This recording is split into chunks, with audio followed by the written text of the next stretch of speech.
امام ابن جوزی رحمۃ اللہ علیہ فرماتے ہیں، خوشخبری ہے اس شخص کے لیے جس نے اپنی قبر میں داخل ہونے سے پہلے اس کی روشنی کا اہتمام کر لیا، جس نے اپنے پروردگار سے ملاقات سے پہلے ہی اسے راضی کر لیا، اور جس نے نماز پڑھی اس سے پہلے کہ اس پر نماز پڑھی جائے۔ انسان کی انسانیت تب ختم ہوتی ہے جب اسے دوسروں کے دکھوں پر ہنسی آئے۔ چند لمحوں کی خوشی کے لیے انسان کبھی کبھی پوری زندگی کا سکون کھو دیتا ہے۔ وقتی خوشی کے لیے ایسے فیصلے مت لو جو زندگی بھر کا دکھ بن جائیں۔ شیخ سعدی رحمۃ اللہ علیہ فرماتے ہیں، مایوسی ایک دھوپ ہے جو سخت سے سخت وجود کو جلا کر راکھ کر دیتی ہے۔ جو زیادتی یہ سوچ کر کی جاتی ہے کہ کوئی میرا کیا بگاڑ لے گا، تو پھر ایسے معاملات اللہ کی بارگاہ میں بڑی جلدی پہنچ جاتے ہیں۔ ایک بزرگ سے کسی نے پوچھا، پسند اور محبت میں کیا فرق ہے؟ بزرگ نے جواب دیا، آپ ایک پھول دیکھتے ہو اور اسے توڑ کر اپنے پاس رکھ لیتے ہو، یہ پسند ہے۔ اگر آپ اس پھول کو روزانہ پانی دیتے ہو اور اس کا خیال رکھتے ہو تو یہ محبت ہے۔ درخت اپنے سائے میں ہر کسی کو جگہ دیتا ہے، چاہے وہ پتھر مارنے والا ہی کیوں نہ ہو۔ بڑا بننے کے لیے دل بڑا رکھنا پڑتا ہے۔ محبت کا سب سے خوبصورت انداز یہ ہے کہ دور رہ کر بھی کوئی دعا دے اور بدلے میں کچھ نہ مانگے۔ بیج اگر مٹی میں نہ دبے تو کبھی درخت نہیں بنتا، جو جھکتا ہے وہی اگتا ہے۔ انسان کو کوئی چیز اتنا نہیں بدلتی جتنا اس کے دل پہ گزری ہوئی تکلیفیں اسے بدل دیتی ہیں، اور تکلیفیں بھی وہ جو اس نے تنہا جی لی ہوتی ہیں۔ اللہ سے تعلق آپ کے احساس تنہائی کو ختم کر دیتا ہے۔ حضرت علی رضی اللہ تعالیٰ عنہ نے فرمایا، تمہارا رب جس چیز کو تمہارے قریب کرے اس میں حکمت تلاش کرو، اور جس چیز کو تم سے دور کر دے اس پر صبر کرو۔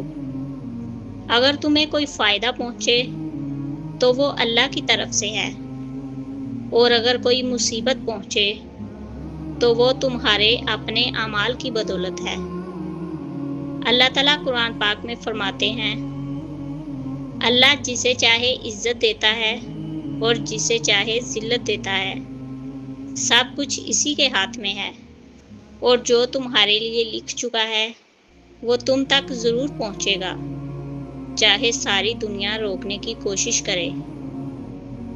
ہو سکتا ہے کہ تم کسی چیز کو ناپسند کرو اور وہ تمہارے حق میں بہتر ہو۔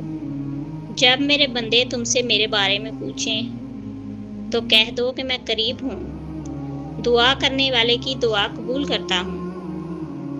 حضرت علی رضی اللہ تعالیٰ عنہ نے فرمایا، کبھی نہ گرنا کمال نہیں ہے، مگر گر کے سنبھل جانا کمال ہے۔ لوگ اپنے آئینے صاف رکھتے ہیں، دل نہیں، اس لیے آج ہر چیز چمکتی ہے مگر سچائی نہیں۔ جو چیز دل سے دی جائے وہ خوشی لاتی ہے، اور جو زبردستی لی جائے وہ دل توڑ دیتی ہے۔ کبھی کسی پر تہمت نہ لگاؤ، زبان کے زخم بھر جاتے ہیں، بدگمانی کے نہیں۔ جھوٹ بول کر کامیابی تو مل سکتی ہے مگر سکون نہیں، اور جو سکون چھین جائے وہی اصل ہار ہوتی ہے۔ دنیا کو دل سے نکالنا مشکل ضرور ہوتا ہے، مگر ممکن تب ہوتا ہے جب دل اللہ کی یاد سے بھر جائے۔ نبی کریم صلی اللہ علیہ وآلہ وسلم نے فرمایا، سب سے زیادہ میرے قریب قیامت کے دن وہ شخص ہوگا جو دنیا میں مجھ پر سب سے زیادہ درود بھیجتا ہے۔ واصف علی فرماتے ہیں، کبھی کبھی لوگ صرف اس لیے چھوڑ دیتے ہیں کہ وہ تمہارے درد کا بوجھ اب اور نہیں اٹھا سکتے۔ اگر نیکی صرف دکھانے کے لیے کی جائے تو وہ نیکی نہیں رہتی، وہ ریاکاری بن جاتی ہے۔ جس نے اللہ کو پا لیا وہ دنیا میں بھی مطمئن رہا اور آخرت میں بھی کامیاب ہو گیا۔ جن کے پاس اللہ کا ذکر ہے وہ فقیر ہو کر بھی بادشاہ ہیں، اور جن کے دل خالی ہیں وہ سب کچھ پا کر بھی محروم ہیں۔